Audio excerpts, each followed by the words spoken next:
teman-teman, saya mau jawab pertanyaan dulu. Halo sahabat Hertiga, selamat datang kembali di video ini. Saya mendapatkan satu pertanyaan yang ini saya merasa perlu untuk menjawab. Ada satu pertanyaan begini, Mama Bima, kenapa di video-video kali lalu, di video sebelumnya Mama Bima bilang doa utama itu bisa digunakan di jam kerahiman. Lalu video terbaru ini Mama Bima kok bilang doa utama bisa digunakan kapan saja. Yang mana yang benar? Ya, saya mau jawab sedikit. Di video yang kali lalu mungkin teman-teman bisa nonton kembali.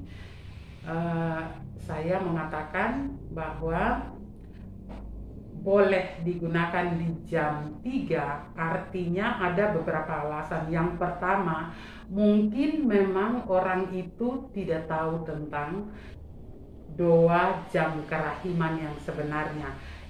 Karena yang dia ingat hanya doa utama, sehingga di jam 3 itu dia mendoakan doa jam kerahiman, doa utama sebagai doa jam kerahiman. Yang kedua itu bisa menggunakan di jam kerahiman karena alasannya dia lagi sibuk kerja atau lagi di dalam perjalanan. Kemudian yang berikut lagi tuh mungkin belum punya persiapan batin. Kalau belum memiliki persiapan batin, kita kadang-kadang juga tidak siap untuk berdoa dan kita lupa doanya apa, dan yang kita ingat dan orang yang hafal itu hanya doa utama, sehingga bisa mendoakan doa utama di jam kerahiman. Itu karena alasan-alasan itu, sehingga kadang orang berdoa doa utama itu di jam 3. Ya, bisa dimaklumi karena kesibukan, kemudian karena orang memang tidak tahu doa utama itu digunakan di mana saja, kapan saja. Itu karena ketidaktahuan orang tersebut, kemudian karena kesibukan. Jadi kita tidak bisa membatasi orang untuk jangan berdoa doa utama di jam 3, karena memang kesiapan orang berbeda-beda, pendapat orang berbeda, lalu pengetahuan juga berbeda-beda, sehingga orang berdoa di jam 3 itu kita bisa maklumi ya. Mohon maaf kalau memang saya ada kekeliruan. Saya hari ini mau mengatakan bahwa di video sebelumnya tuh karena saya mengatakan bisa karena alasan ini, karena orang memang tidak tahu, kemudian karena sibuk bekerja, kemudian dalam perjalanan, sehingga orang ingat doa utama, ya sudah, tidak apa-apa, berdoa saja doa utama di jam 3. Tapi kalau setelah mendengar saya bicara di sini atau menonton video ini, saya mau kasih tahu bahwa saya sudah membuat video tentang doa utama itu didoakan kapan saja. Ada videonya, video sebelum ini ada videonya, teman-teman bisa nonton di situ, bahwa doa utama itu sudah ada catatannya bahwa doa utama itu bukan doa jam kerahiman, tidak wajib. Di kongregasi Bunda Kerahiman Allah tempat Suster Faustina tinggal itu tidak menggunakan doa utama sebagai doa jam kerahiman. Ya, itu karena di awal-awal devosi kerahiman ilahi baru mulai berkembang, kemudian baru mulai tersebar kemana-mana. Kongregasi Bunda Kerahiman Allah itu menamakan doa utama.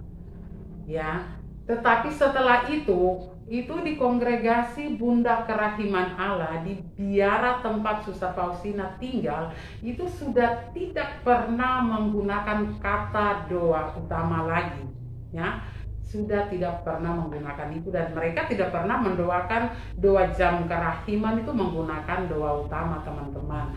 Sehingga kita perlu menggunakan aturan yang sama supaya tidak mengarang-arang buku harian Santa Faustina atau doa jam kerahiman ya, karena kalau kita merubah itu sama saja kita merubah aturan gereja, begitu teman-teman. Ya, jadi saya terima kasih sekali karena sudah memberi pertanyaan ini, kenapa yang video kali lalu bilang jam 3, kemudian sekarang bilang berbeda lagi doa utama itu bisa kapan saja. Yang benar adalah doa utama itu bukan 2 jam kerahiman dan bisa digunakan kapan saja, teman-teman, ya.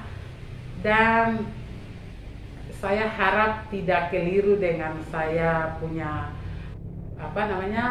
video ini, bahwa video yang kali lalu tentang itu bisa digunakan itu karena ada alasan tadi, karena memang tidak tahu, dan yang kedua tuh karena kesibukan di dalam perjalanan atau ada tugas-tugas lain, sehingga orang langsung saja mendoakan doa utama itu, teman-teman. Tapi kalau teman-teman yang sudah pernah nonton, sudah tahu tentang jam kerahiman itu adalah doa kita merenungkan kisah sengsara Tuhan Yesus.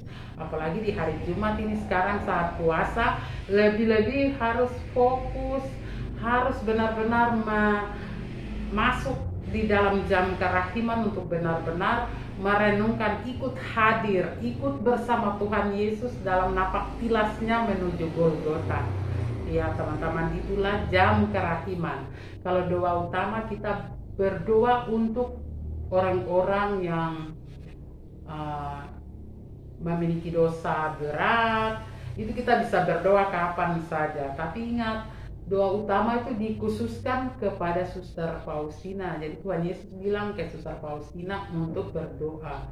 Lalu Suster Faustina menyusun satu doa yang panjang sekali, itu sebagai doa persembahan diri Suster Faustina kepada Tuhan sebagai pengganti orang-orang berdosa. Jadi Suster Faustina menyerahkan dirinya sebagai sili atas orang-orang berdosa, begitu teman-teman. Jadi doa utama itu bukan doa jam kerahiman, ya. Terima kasih Ketua Kerahiman di NTT, saya lupa tempatnya tepat di mana.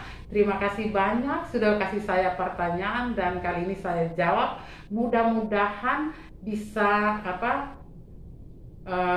bisa jelas, begitu teman-teman. Terima kasih banyak dan kita ketemu lagi di video berikut. Bye bye.